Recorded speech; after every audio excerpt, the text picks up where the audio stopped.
Welcome to Dear Anybody, a collection of letters written by my late father, Jimmy Hodge, who was a journalist here in Kent in the UK. I'm his son, Kevin.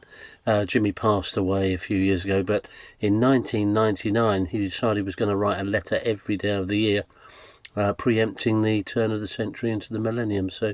And we've got to the 16th of May today, and the topics range from firefighters to NATO to Royal Marines again, and Dad's take on life, and ends with a Moscow circus. So pressing on, today Dad was raising the fact that apparently firefighters, don't know if this is still true, get free NHS prescriptions and dental treatment. Now, I don't know if that's still true, but apparently that was a perk that was going to be withdrawn from them and was going to cause big headaches, and the firefighters were going to go on strike as a result.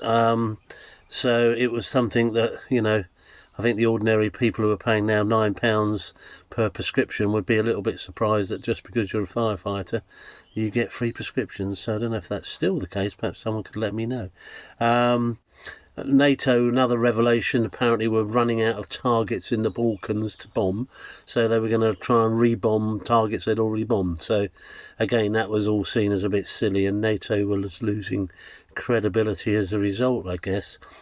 Obviously relevant in 2025 as Ukraine war with Russia still carries on, and it's funny how these things just rumble on X thousands of miles away, but it's not that far really, is it? A former prison guard, this would have definitely wound up my dad, I know, former prison guard who had to supervise mass murderer Rose West throughout her House of Horrors trial, is to sue the Home Office for £50,000. Lynn Armstrong says that because of bonding with the killer over a 7-week period, she had so much stress that she was a nervous breakdown. Hard to believe that someone would maybe have the cheek to claim that, I suppose. But I guess health and safety might have said you might have rotated guards, I guess, over 7 weeks rather than have the same one, but seems a bit hard to believe. So Dad was not a very happy chap.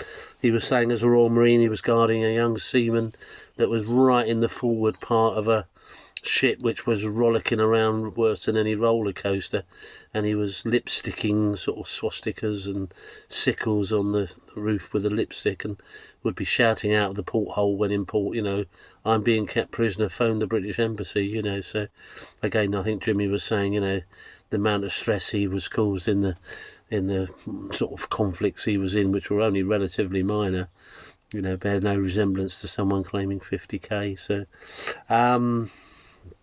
what else? Moscow, finishing off his PS. Moscow circus bosses were giving elephants jugs of vodka and brandy to calm them on their train journeys, but can they perform when they get there? Who knows? I'm sure you wouldn't be allowed to do that these days. Anyway, that was the 16th of May 1999. So the NATO war still seems to be rumbling on, doesn't it? And still lots of tidbits. I suppose what I'm finding after 3-4 months of doing this is that I suppose newspapers tend to recycle a lot, don't they? And obviously they're looking for the exceptions all the time rather than the norm. So I guess what you see is the exceptions of life rather than the norm. So I think Dad was always keen to point out that, you'd think there was being mass murders every day. Well, there isn't, and there are very few.